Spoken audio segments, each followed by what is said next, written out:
السلام عليكم ورحمة الله تعالى وبركاته، خوتي إن شاء الله تكونوا بخير على خير.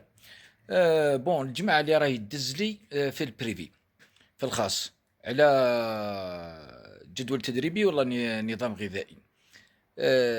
كي تكتب لي تكتب لي مثلًا تقول لي الشيخ نحتاج نظام غذائي والّا جدول تدريبي وتسكت.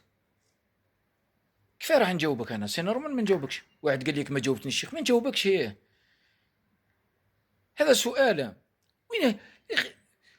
ليه النظام غذائي هذا والّا جدول تدريبي هذا تحسبوا أنت كوبي كولي يصلح للناس الكل؟ يا أخي لازم تدز لي معلومات، وبلا ما نقول لك ما نضالش نعاود أنا نكتب، وعندي بزاف أنا اللي جماعة اللي يستناو باه نعطي لهم. ما نقعدش أنا دوك نضيع باغ اكزومبل الوقت مع واحد فريد، ولازم تستفادوا الكل. خليني نجاوب فيكم، على الأقل أعطي لي معلومات، أعطي لي قدا عندك كونطريمون، أعطي لي السن تاعك، أعطي لي الوزن والطول تاعك، الهدف تاعك. دز لي دي فوطو نشوف الكور تاعك ناشف، يهز الماء ما يهزش الماء. بالخبره تاعي وبالتجربه تاعي كي نشوف لي فوطو نعرف الكور انا تاع اللي يعود الكور تاعو ناشف يحرق بزاف، ونعرف الكور اللي يهز الماء، ونعرف ابري نقدر.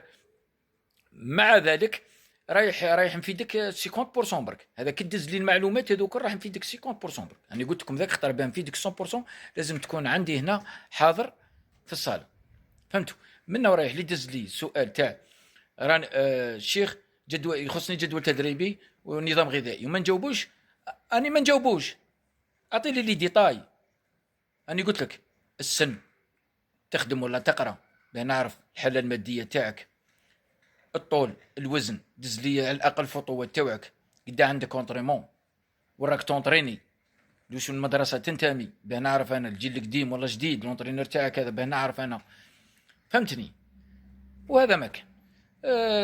تحياتي للجميع بالتوفيق، والله ما نبخل واحد. دزوا لي المعلومات برك، السؤال يكون واضح به نقدر نجاوب. هذا ما كان. تحياتي، سلام.